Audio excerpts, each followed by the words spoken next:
ओम शांति।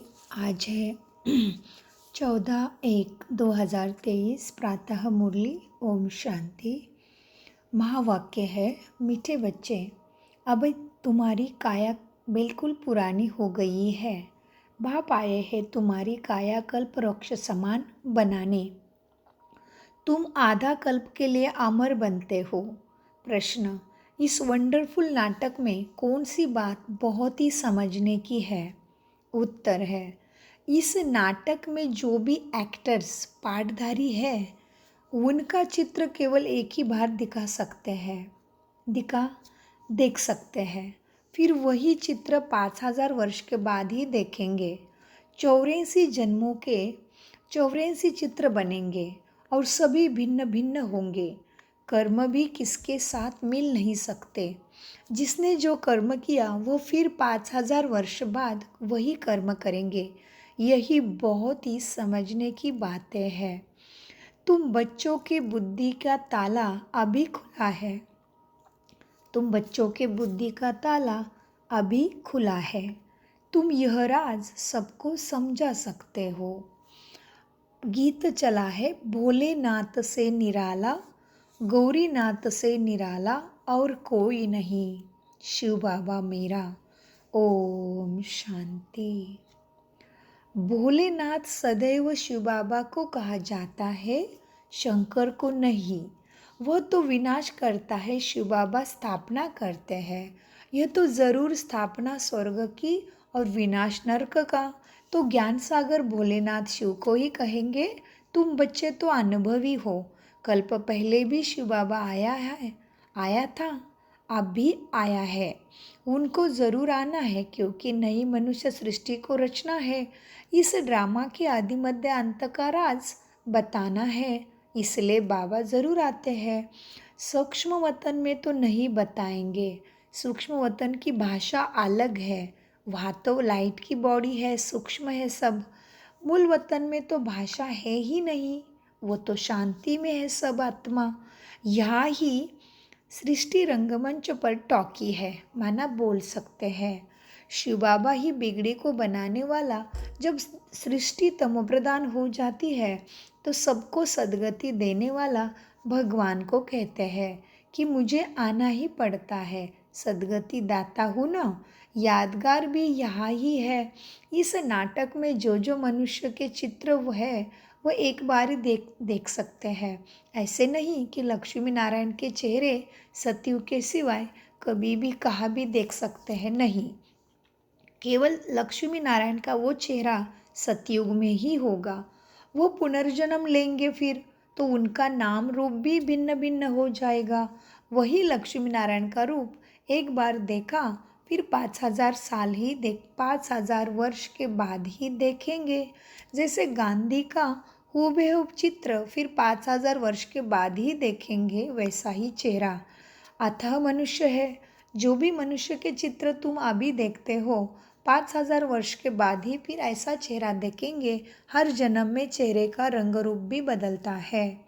84 जन्मों के बाद सभी भिन्न भिन्न होते हैं। कर्म भी किसके साथ एक दूसरे के नहीं मिलते।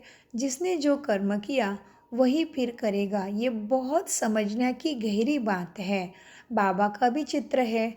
हम समझते हैं पहले ज़रूर सृष्टि रचने वह आया होगा। तुम्हारी बुद्धि का ताला अभी खुला है, तुम समझ सकते हो। अब फिर औरों को भी ऐसा ताला खोलना है। निराकार बाप ज़रूर परमधाम में रहते होंगे, जैसे तुम भी सब मेरे साथ रहते हो। पहले जब मैं आता हूँ तो मेरे साथ ब्रह्मा विष्णु शंकर होते हैं। मनुष्य सृष्टि तो पहले से ही है, फिर वह कैसे पलटा खाती है, रिपीट कैसे होती है। पहले ज़रूर सूक्ष्म वतन रचना पड़े, फिर स्थूल वतन में आना पड़े। क्योंकि मनुष्य जो देवता थे अब शूद्र बने हैं, उन्हों को फिर ब्राह्मण से देवता बनना है। तो जो कल्प पहले मैंने ज्ञान दिया था, शिव बाबा कहते हैं कल्प पहले जो मैंने ज्ञान दिया था फिर वही रिपीट करूँगा। इस समय बैठ राजयोग सिखलाता हूँ, फिर आधा कल्प के बाद भक्ति आरंभ होती है। बाप खुद बैठ समझाते हैं कि पुरानी सृष्टि फिर नई कैसे बनती है, अंत से फिर आदि कैसे होती है। मनुष्य समझते हैं परमात्मा आया था, परंतु कब कैसे आया, आदि मध्य अंत का राज कैसे खोला, यह नहीं जानते। बाप कहते हैं मैं भी तुम्हारे सम्मुख आया हूँ, सामने आया हूँ, तभी सभी की सद्गति देने आता हूँ। माया रावण ने सभी की किस्मत को बिगाड़ दी है। कितना दुख हो गया, तो बिगड़ी के बनाने वाला जरूर आएगा ना। बाप कहते हैं 5000 वर्ष पहले भी ब्रह्मा के तन का आधार लेके मैं आया था। मनुष्य सृष्टि जरूर यहाँ ही रची है, यहाँ आकर सृष्टि को पलटाया, कायाकल्प वृक्ष समान बनाते हैं। अब तुम्हारी काया बिल्कुल पुरानी हो गई है, इसको फिर ऐसा बनाते हैं जो आधा कल्प के लिए तुम अमर बन जाते हो। भले शरीर बदलते हो, परंतु खुशी से जैसा पुराना चोला छोड़ा नया लेते हैं। वह ऐसे नहीं कहेंगे कि फलाना मर गया, उनको मरना नहीं कहा जाता। सतयुग में कोई मरता नहीं, जैसे तुम्हारा यह जीते जी मरना है। कितना दुख है, तो तुम मेरे थोड़े हो। बाबा कहते हैं जैसे यहाँ जीते जी मरना है, मतलब तुम आत्मा अभिमानी बनते हो, सत्यता को याद रखते हो। देह असत्य है, देह तो खत्म होने वाला है, उसको तुम भूल जाते हो। तो इसको कहते हैं जीते जी मरना। माना शरीर से मरना नहीं, बुद्धि से समझना सत्य को और उस पे चलना। बाबा कहते हैं तुम तो शिव बाबा के बने हो। बाबा कहते हैं तुम मेरे नूरे रत्न सिकिलदे बच्चे हो। सिकिलदे माना जिन्होंने बाबा की आज्ञा का पूरा पालन करके बाबा जैसे बना है, वो है सिकिलदा बच्चा। शिव बाबा भी कहते हैं तो ब्रह्मा भी कहते हैं वह निराकार है, ये ब्रह्मा साकार है। साकार बाप अभी तुम नहीं, बाबा कहते वह निराकार बाप, यह साकारी बाप। अभी तुम कहते हो बाप बाबा, अब भी हो ना, वही भी हम भी हैं, हम भी वही है, आप भी वही हो, फिर आकर मिले हैं। बाप कहते हैं मैं आकर स्वर्ग स्थापन करता हूँ, राजाई तो ज़रूर देना चाहिए, इसलिए राजयोग सिखाता हूँ। पीछे पूछो। बाबा कहते पीछे तो तुमको राजाई मिल जाएगी, फिर इस ज्ञान की वह दरकार नहीं। यह शास्त्र आदि सब भक्ति में काम आते हैं, पढ़ते रहते हैं। जैसे कोई बड़े आदमी हिस्ट्री ज्योग्राफी लिख जाते हैं, वो पीछे पढ़ते रहते हैं। अथाह किताब है, मनुष्य पढ़ते ही रहते हैं। स्वर्ग में तो कुछ भी नहीं होगा, वहाँ तो भाषा ही एक होगी देवताओं की। तो बाबा कहते हैं अभी मैं आया हूँ सृष्टि को नया बनाने। पहले नहीं थी, अब सृष्टि चक्र फिरते फिरते तमो प्रधान कलियुगी पुरानी हो गई। तुम सब मेरे बच्चे हो, मेरे सब पुत्रों को माया ने जलाया राख कर दिया है। वो दिखाते हैं ना संगर के बच्चे, ज्ञान सागर तो बराबर है, उनको तुम बच्चे हो। भले बच्चे तो वास्तव में सभी है, परंतु तुम बच्चे अब प्रैक्टिकल में गाए जाते हो। तुम्हारे कारण ही बाप आते हैं, कहते हैं मैं आया हूँ फिर से तुम्हें सुरजित करने। तुम मूर्छित हो गए थे, अभी फिर से तुम्हें सद्गुणों से दिव्य गुणों से सुरजित करने मैं आता हूँ। तो तुम बिल्कुल बुद्धि से काले पत्थर बुद्धि हो गए थे, इसलिए बाबा को पत्थरनाथ भी कहते हैं।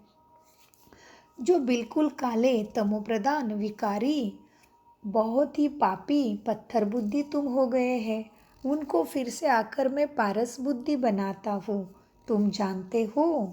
इसलिए बाबा को पारसनाथ भी कहते हैं। तुम जानते हो इस ज्ञान में हम पारस बुद्धि कैसे बनते हैं। जब तुम पारस बुद्धि बन जाएंगे, तब यह दुनिया भी पत्थर बुद्धि से बदल पारस बुद्धि पारसपुरी बन जाएगी, जिसके लिए बाबा पुरुषार्थ कराते रहते हैं। तो बाबा को ज़रूर मनुष्य सृष्टि रचने के लिए यहीं आना पड़ेगा। जिसके तन में आता हूँ उनके मुख से ज्ञान बताता हूँ, तो उनके मुख द्वारा वंशावली बनती है। तो ये हो गया ब्रह्मा तुम्हारी माता। कितनी गुह्य बात है समझने के लिए, लेकिन यह तो मेल है, इनमें बाबा आते हैं तो यह कैसे माता हुई? इसमें भी बहुत कंफ्यूज होते हैं। कंफ्यूज नहीं होना। तुम सिद्ध कर बताते हो कि यह माता पिता माना ब्रह्मा सरस्वती दोनों कल्पवृक्ष के नीचे बैठे हैं, राजयोग सीख रहे हैं, तो ज़रूर उनको भी गुरु चाहिए ना।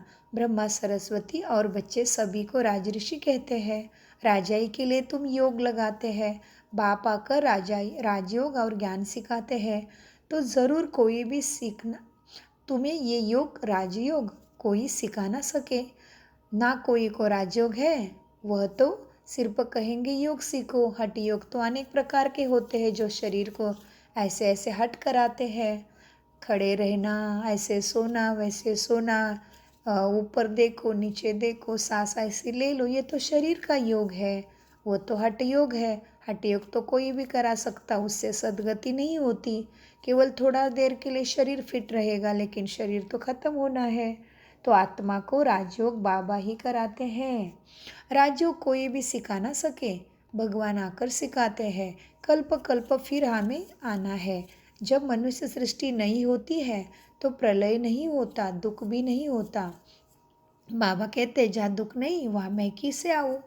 मेरा कोई ज़रूरत नहीं है, मुझे सुख में कोई सिमरन करता ही नहीं।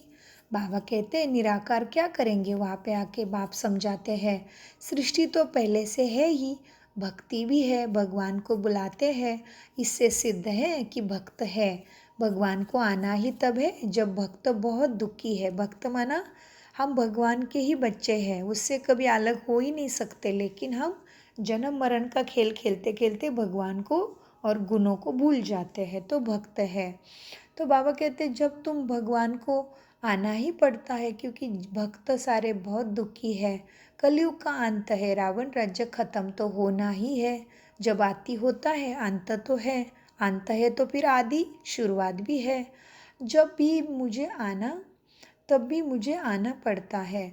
बरोबर इस समय सभी मनुष्य है दुखी, महाभारी लड़ाई भी सामने खड़ी है। यह तो है तुम्हारी सदगति की पाठशाला, यह एम ऑब्जेक्ट है। तुम जानते हो सतयुग में लक्ष्मी नारायण का राज्य था, फिर वहाँ पे क्या है, सिंगल राजाई का ताज है ना। और फिर और धर्म वृद्धि को पाए, फिर राजाई आदि बढ़ाने के लिए युद्ध आदि हुए। तुम जानते हो जो पास्ट हो गया वो फिर से रिपीट होता है, फिर लक्ष्मी नारायण का राज्य आरंभ होगा। बाबा वर्ल्ड की हिस्ट्री ज्योग्राफी का राज पूरा समझाते हैं, डिटेल में जाने की दरकार नहीं। केवल बाबा को याद करो, ड्रामा को समझो, दैवी गुणों का धारण करो। जानते हैं हम सूर्यवंशी है तो ज़रूर पुनर्जन्म भी सूर्यवंशी में लेते हैं। नाम रूप तो बदल होंगे, माँ बाप भी दूसरे मिलेंगे। ये सारा ड्रामा बुद्धि में रखना है। बाप कैसे आता है वो भी समझ लिया। मनुष्य की बुद्धि में वही गीता का ज्ञान है, आगे हमारी बुद्धि में भी वही पुराना गीता का ज्ञान था, लेकिन अभी बाप ने ये सबका रहस्य बताया, सार बताया, सीक्रेट बताया, तो बाप को याद करना है। बाप गुह्य बातें सुनाते हैं तो सुनते सुनते सारा सीक्रेट समझ में आ गया। इसको ही सद्गति कहते हैं, सद्बुद्धि। मनुष्य भी कहते हैं आगे आपका ज्ञान और था, अब बहुत अच्छा है। अब समझ गए हैं कि कैसे ग्रस्त व्यवहार में रहते कमल फूल समान बनना है। ये सबका अंतिम जन्म है, मरना भी सबको है। खुद बेहद का बाप कहते हैं बच्चे तुम मनसा वाचा कर्मणा से पवित्र बनने की प्रतिज्ञा करो, 21 जन्मों के लिए स्वर्ग के मालिक बनेंगे। यहाँ तो कोई पद्मापति तो बाबा कहते यहाँ तो कोई पद्मापति है तो भी दुखी है। कायाकल्पतरु होती नहीं, तुम्हारी कायाकल्पतरु होती है, तुम 21 जन्म मरते नहीं। बाप कहते हैं यहाँ आएंगे वही जो चंद्रवंशी कामचिता पर बैठे सावरे हो गए हैं। सावरे माना तमोप्रधान, काले। इसीलिए राधे कृष्ण लक्ष्मी नारायण सबको सावरा काला दिखाते हैं। अभी तो सावरे सभी है, कामचिता पर बैठने से सावरे हो गए। अब तुमको कामचिता से उतरकर ज्ञानचिता पर बैठना है। विष का हथियाला कैंसल कर ज्ञान अमृत का हथियाला बांधना है। समझना है, बाबा कहते हैं काम वासना में नहीं जाना, क्रोध नहीं करना, ये विष का हथियाला है, ये तुम्हें नष्ट करेगा। इसीलिए अभी सत्य ज्ञान अमृत का हाथियाला मन बुद्धि में बांधना है। एक दूसरे को शरीर नहीं देखना, आत्मा भाई भाई देखना है, समझना है। समझना ऐसा है क्योंकि एक दूसरे को फिर शरीर देखेंगे तो सामने वालों का भी नुकसान होगा, हमारा भी नुकसान होगा। उसकी भी सद्गति नहीं होगी, हमारी भी सद्गति नहीं होगी। उसका भी दुख खत्म नहीं होगा, हमारा भी दुख खत्म नहीं होगा। इसलिए बहुत सावधान रहना है जो युगल ज्ञान में चल रहे हैं जैसे। इसलिए बाबा कहते हैं ना, मेरा एक एक युगल है, पति पत्नी है, घर में रहते हैं और ज्ञान में चलते हैं, तो उनके जैसा भाग्यशाली और उनके जैसा दिव्य पुरुष और दिव्य स्त्री कोई नहीं है। क्योंकि घर में रहना और बाबा की शिक्षाओं पे चलना, अपने को आत्मा भाई भाई समझना, ये कितनी दिव्य दृष्टि की बात है। सोचो, दुनिया तो सोच भी नहीं सकती। इसलिए सन्यासी लोग घर छोड़ के भाग जाते हैं, क्योंकि उनको लगता है घर में रहते हुए स्त्री तो नरक का द्वार है। हाँ, तो सोचते हैं संभव है पवित्र रहना, लेकिन बाबा की इतनी शक्ति आती है जो हम करके दिखाते हैं। तो बाबा कहते हैं मेरा एक एक युगल है ना, वो लाखों आत्माओं के बराबर है। तो घर में रहते हुए अपने पति के भी आत्मा की दृष्टि से ही देखना है, तभी भगवान की शिक्षा पे चलना संभव होगा। क्योंकि शरीर तो खत्म होने वाले हैं जो भी दिख रहे हैं, लेकिन आत्मा संस्कार लेके जाती है, तभी ही सतयुग में आ सकती है। एवं अभी भी सुख शांति का राज ही वही है। अगर हम अपने साथी को आत्मा भाई देखेंगे तो उसकी भी सद्गति है, हमारी भी सद्गति है। उसको भी दुख पीड़ा बीमारी नहीं होगी, हमें भी दुख पीड़ा बीमारी नहीं होगी। और जहाँ पवित्रता है, शुद्धि है, ब्रह्मचर्य है, वहाँ पे दीर्घ आयु है, बीमारी भी नहीं है। आप देखो किसी को भी, जैसे कि हम देखते हैं कि कई सन्यासी है जो बिल्कुल पवित्र रहे, काम वासना में नहीं गए, ब्रह्मचर्या रहे, तो उनकी आयु बहुत वर्षों की रही और हेल्दी निरोगी आयु रही। तो ब्रह्मचर्या में बहुत सुख है और बाकी में दुख है। इसलिए बाबा कहते बच्चे, काम वासना काम तुम्हारा महाशत्रु है, क्योंकि उससे भाग्य भी नहीं मिलता और बहुत दुख भी होता है शरीर को, और पाप भी बढ़ता है, तो सद्गति से दूर रहते हैं। तो बाबा तो पवित्रता का सागर है, तो फिर हम अपवित्र होके उसके साथ मिलन नहीं कर सकते। इसलिए यहाँ की तो शुद्धि मनसा वाचा कर्मणा, तो कर्मणा में देखते हैं ना, आंखें देखती है, फिर हमारी स्किन को स्पर्श का अनुभव होता है, तो ये सब में आत्मा भाई भाई का स्पर्श ही दृष्टि होनी चाहिए। इसलिए बाबा कहते बच्चे, तुम्हें अभी ज्ञान अमृत का हथियाला बांधना है, समझना है ऐसे है, समझना ऐसे है जो वह कहे कि तुम तो शुभ कार्य कर रहे हो। जब तक कुमार कुमारी है तो उनको मुत पलित नहीं कहते हैं। बाप कहते हैं तुमको गंदा कभी नहीं बनना है। इसलिए देखो, कुमारी के पैर छूते हैं, और जो कुमारी की शादी होती है तो उसको सबके पैर छूने पड़ते हैं।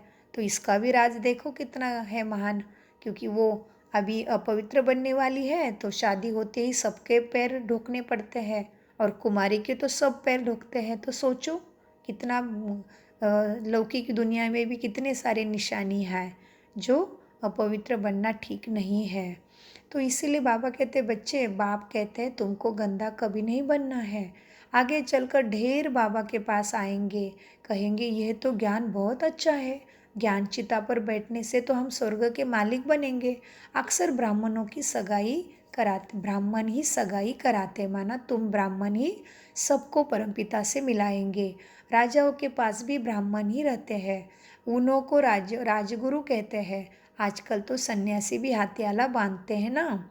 जैसे कि बाबा ने आज राजगुरु का याद दिलाया, तो ये रामायण महाभारत में जैसे थे ना, राम सीता, जैसे द्वापर युग में बड़े राजा महाराजा होते हैं ना, तो उनके सल्लागार सन्यासी होते, ताकि राज्य कारभार और धर्म सत्ता और राज्य सत्ता सुरक्षित रहे। इसलिए तो हम देखते हैं कि राम थे और लक्ष्मण थे, उनको भी राज्य विद्या पढ़ाने के लिए गुरुकुल में भेजते थे। फिर जैसे कि राजा दशरथ को ले लो, तो राजा दशरथ का गाइडलाइन किससे गाइडलाइन से चलते थे, वाल्मीकि ऋषि से। और महाभारत में भी दिखाते कि व्यास मुनि के और बहुत ही कोई महासंत गुरु के गाइडलाइन से चलते हैं। जैसे अभी हम थाईलैंड में हैं, तो यहाँ भी जो राजा का बड़ा राजा है ना यहाँ का, तो विश्व में सबसे श्रीमंत राजा थाईलैंड का गाया जाता है। और कलयुग के लिए। और उसमें जो है वो राजा के सलाहकार राजा भी है, वो यहाँ के सन्यासी मोंक लोग हैं, सन्यासी बौद्ध है, तो उनके ही सलाह से राज्यकारभार चलता है। एवं जब यहाँ के राजा ने देह छोड़ा तभी सभी कार्यविधि जो थी उनकी अंतिम विधि वो सभी वो बौद्धिक जो बौद्धिक है सन्यासी बौद्ध धर्म को मानते हैं वो, और बौद्ध जैसे गौतम बुद्ध जैसे ध्यान में बैठे थे, भगवे वस्त्र परिधान करते हैं, ये एक ही वस्त्र पहनते हैं पूरे शरीर पे, और चप्पल भी नहीं पहनते हैं पैर में, और बड़े दूर से जंगलों में अपना स्थान बना के रहते हैं। तो वो बौद्ध भिक्षुक यहाँ पे है थाईलैंड में, उनका बहुत बड़ा मान है, तो उनका ही बड़े बड़े कार्य उनके द्वारा ही होते हैं। तो देखो आज कलयुग में भी जो शरीर से भी पवित्र वो संन्यास धर्म स्थापन करते उनका इतना मान है।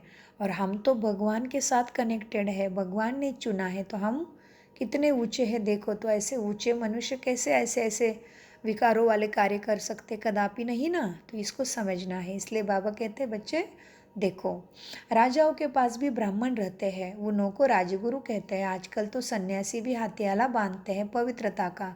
तुम जब यह ज्ञान की बातें सुनते हो तो बहुत खुशी होती है, झट राखी भी बंधवा लेते हैं, फिर घर में झगड़ा भी होता है, कुछ भी सहन करना पड़े, लेकिन पवित्रता नहीं छोड़नी है। तुम हो शिव शक्ति गुप्त सेना, तुम्हारे पास कोई हथियार नहीं, देवताओं को बहुत होशियार दिखाते हैं। यह सब है ज्ञान की बातें, यह है ही योग बल की बातें। तुम योग बल से विश्व के बादशाही लेते हो, बाहुबल से हद की राजाई मिलती है, बेहद की राजाई तो बेहद का मालिक ही देंगे ना। लड़ाई की कोई बात नहीं। बाप कहते हैं मैं कैसे लड़ाऊंगा, मैं थोड़ी ना एक दूसरे को काटने के लिए कहूँगा, नहीं, वो तो अपने आप ड्रामा में होनी है लड़ाई।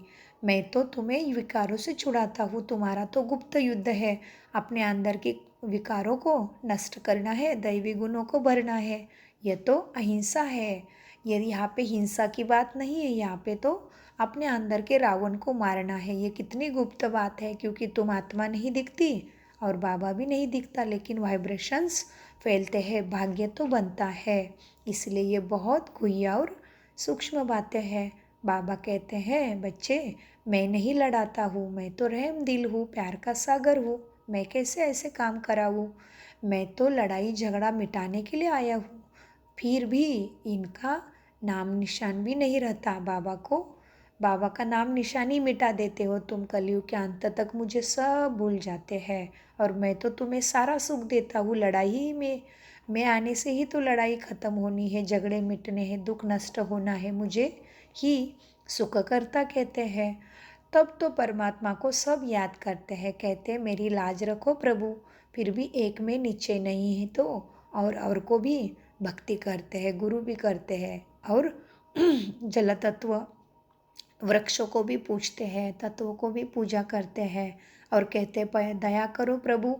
अभी बाबा कहते हैं हमारे में भी ईश्वर है, ऐसे भी खुद को भी कहते हैं, तो फिर भी अपने में विश्वास नहीं रखते, गुरु करते हैं। जब तुम्हारे में भगवान है तो तुम गुरु क्यों करते हो, कितनी गलत गलत उलट पुलट बातें में विश्वास करते हैं। यह तो बाबा कहते हैं ऐसा कुछ भी नहीं, बाबा तो किसी में भी नहीं रहता, सबका अपना अपना वास्तव्य है, सभी आत्माएं हैं, बाबा तो परमात्मा है। यह तो बातें ही न्यारी है। बाप कहते हैं कल्प पहले भी मैं ऐसा ही आया था, जैसे अब आया हूँ। अब तुम जानते हो कि रचयिता बाप कैसे बैठ रचना करते हैं, यह भी ड्रामा है। जब तक इस चक्र को नहीं जानना तब तक कैसे जाने कि आगे क्या होना है। कहते हैं यह कर्म क्षेत्र है, हम निराकारी दुनिया से पाठ बजाने आए हैं। तो तुमको सारे सृष्टि के क्रिएटर, तो तुमको सारे ड्रामा के क्रिएटर डायरेक्टर का मालूम होना चाहिए। हम सब एक्टर्स तो जान गए हैं कि ये ड्रामा कैसे बना हुआ है, ये सृष्टि कैसे वृद्धि को पाती है, जबकि अब कलयुग का अंत है, तो ज़रूर सतयुग स्थापन होना चाहिए। इस चक्र की समझानी बिल्कुल ठीक है, तो ब्राह्मण कुल के होंगे वह समझ जाएंगे। फिर भी यह प्रजापिता है तो अपना कुल बढ़ता ही जाएगा, बढ़ना ही है। कल्प पहले मुआफिक सब पुरुषार्थ करते ही रहते हैं। हम साक्षी होकर देखते हैं। हर एक को अपना मुखड़ा आईने में देखना है कि हमारे में कितनी दैवी गुण आ गए। हम लक्ष्मी को वरने के लायक बने हैं क्या? कहाँ तक हम लायक बने हैं? सतयुग में राजधानी लेने के लिए लायक बन गए? देखना है, चेक करना है। यह कल्प कल्प की बाजी है। जो जितना सर्विस करेंगे। तुम हो बेहद के रूहानी सोशल वर्कर्स। तुम सुप्रीम रूह की मत पर चलते हो। ऐसे अच्छी पॉइंट्स धारण करनी है। बहा पाकर काल के पंजे से तुम्हें छुड़ाते हैं। वहाँ मृत्यु का नाम निशान नहीं। यहाँ मृत्यु लोक, वह है अमर लोक। यह आदि मध्यांत दुख है। वहाँ दुख का नामो निशान नहीं। अच्छा मीठे मीठे सिकिलधे बच्चों प्रति माता पिता बाप दादा का याद प्यार और गुड मॉर्निंग। रूहानी बाप की रूहानी बच्चों को नमस्ते। हम रूहानी बच्चों का रूहानी बाप दादा को याद प्यार गुड मॉर्निंग और नमस्ते। धारणा के लिए मुख्य सार है। हम निराकारी और साकारी दोनों बाप के सिकिलधे नूरे रत्न हैं। हम शिव बाबा के जीते जी वारिस बने हैं। इस नशे में रहना है। 2. योग बल से विश्व की राजाई लेनी है। पवित्रता की मनसा वाचा कर्मना शुद्धि की राखी जरूर बांधनी है। कुछ भी सहन करना पड़े लेकिन कभी पतित नहीं बनना है। वरदान देखिए बाप दादा सामने। सदगुरु ने मेरे सिर पे हाथ रख दिया, आंखों से दृष्टि दे दी, मुझे भरपूर कर दिया। वरदान सुख के सागर बाप की स्मृति द्वारा दुख की दुनिया में रहते भी सुख स्वरूप भव। वरदान का विश्लेषण है। सदा सुख के सागर बाप की स्मृति में रहो तो सुख स्वरूप बन जाएंगे। चाहे दुनिया में कितना भी दुख अशांति का प्रभाव हो, लेकिन आप न्यारे और प्यारे हो, सुख के सागर के साथ हो, इसलिए सदा सुखी, सदा सुख के झूले में झूलने वाले हो। मास्टर दुख सुख के सागर बच्चों को, बाबा कहते हैं मास्टर सुख के सागर बच्चों को दुख का संकल्प भी आ नहीं सकता, क्योंकि दुख की दुनिया से तुम्हारा किनारा हो गया है। तुम तो संगम पर हो, भगवान के झोली में शिक्षा ले रहे हो, भगवान की गोदी में हो। बाबा कहते हैं क्योंकि दुनिया से किनारा कर संगम पर पहुंच गए हो। तुम तो मनसा वाचा कर्मना से बाबा के झोली में बैठते हो। सब रस्सियाँ टूट गई तो सुख के सागर में लहराते रहो। स्लोगन मन और बुद्धि को एक ही पावरफुल स्थिति में स्थित करना ही एकांतवासी बनना है।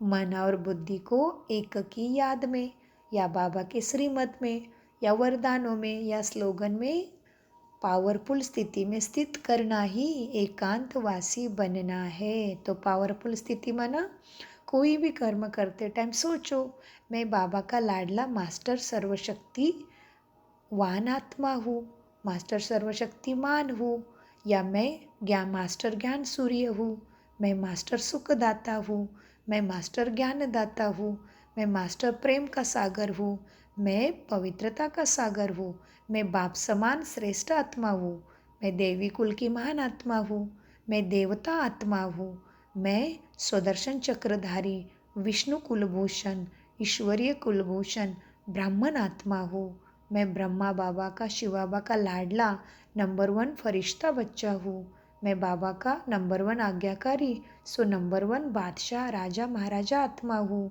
मैं इष्ट देव हूँ, मैं कुलदेव हूँ, मैं जन्म